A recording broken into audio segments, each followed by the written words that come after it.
मेहर के थप्पड़ का जवाब अब चुप रहकर नहीं देगी अभीरा, बल्कि वही थप्पड़ बनेगा मेहर के सच का सबसे बड़ा सबूत। जी हाँ दोस्तों, ये रिश्ता क्या कहलाता है का आने वाला ट्रैक अब कहानी को पूरी तरह से पलटने वाला है। जहाँ एक तरफ प्यार, भरोसा और रिश्तों की परीक्षा होगी, तो वहीं दूसरी तरफ सामने आएगा ऐसा खौफनाक सच जिसे जानकर हर कोई दंग रह जाएगा।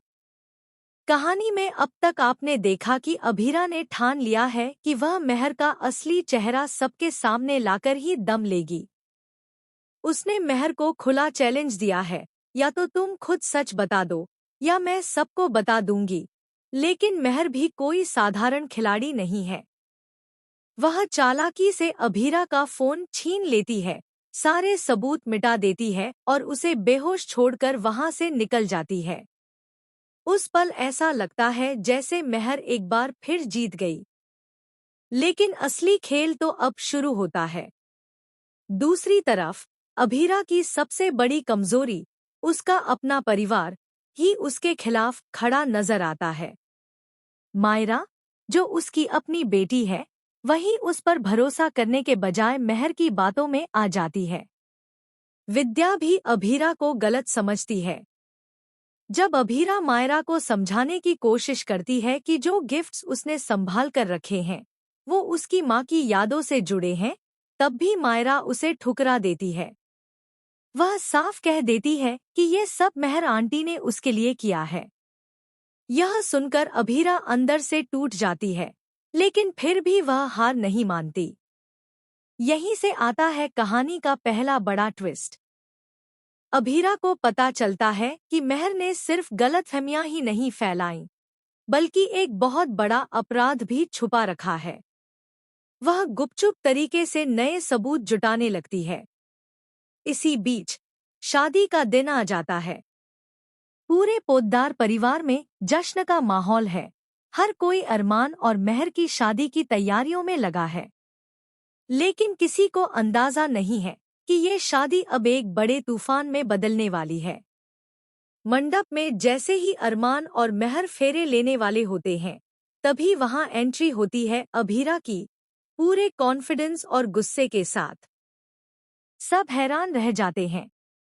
मेहर घबरा जाती है, लेकिन फिर भी खुद को संभालते हुए अभीरा को पागल साबित करने की कोशिश करती है। तभी अभीरा एक एक करके सारे राज खोलना शुरू करती है। वह बताती है कि कैसे मेहर ने अरमान और उसके रिश्ते को तोड़ा, कैसे मायरा के मन में जहर भरा, और सबसे बड़ा खुलासा, वाणी के माता-पिता की मौत कोई हादसा नहीं, बल्कि मेहर की साजिश थी। पूरा परिवार सन्न रह जाता है। अरमान के पैरों तले जमीन खिसक जाती है। लेकिन असली झटका अभी बाकी होता है।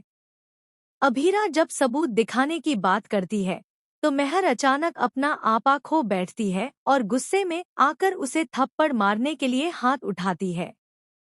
लेकिन इस बार अभीरा कमजोर नहीं पड़ती, वह बीच में ही उसका हाथ पकड़ लेती है। उसकी आंखों में आंसू नहीं, आग होती है। वह जोर से कहती है, अब नहीं मेहर, बहुत हो चुका। और तभी दूसरा बड़ा ट्विस्ट सामने आता है। अभीरा बताती है कि उसका फोन भले ही टूट गया हो, लेकिन उसने पहले ही सारे सबूत क्लाउड पर सेव कर दिए थे। और सिर्फ इतना ही नहीं, उसने पुलिस को भी पहले से ही अलर्ट कर दिया था। जैसे ही वह यह कहती है, घर में पुलिस की एंट्री हो जाती है। मेहर के चेहरे का रंग उड़ जाता है। अब उसके पास बचने का कोई रास्ता नहीं होता। डर और घबराहट में वह खुद ही अपना गुनाह कबूल कर लेती है। वह मान लेती है कि उसने ही सब कुछ प्लान किया था, यहाँ तक कि वाणी के माता-पिता की हत्या भी। पूरा परिवार टूट जाता है। मायरा को अपनी गलती का एहसास होता है और वह रोते हुए अपनी माँ अभीरा से माफी मांगती है। अरमान भी शर्मिंदा होकर अभीरा के सामने सिर झुका देता है। लेकिन कहानी यहीं खत्म नहीं होती। तीसरा और सबसे शॉकिंग ट्विस्ट तब आता है, जब मेहर पुलिस के सामने एक और राज खोलती है। वह बताती है कि इस पूरे खेल में वह अकेली नहीं थी। उसके पीछे कोई और भी है जो अब तक पर्दे के पीछे से सब कुछ कंट्रोल कर रहा था। यह सुनकर हर कोई हैरान रह जाता है। आखिर वो कौन है? अब आने वाले एपिसोड्स में कहानी और भी ज्यादा सस्पेंस और ड्रामा से भरने वाली है, जहां मेहर तो जेल चली जाएगी, लेकिन असली विलेन अभी भी बाहर है।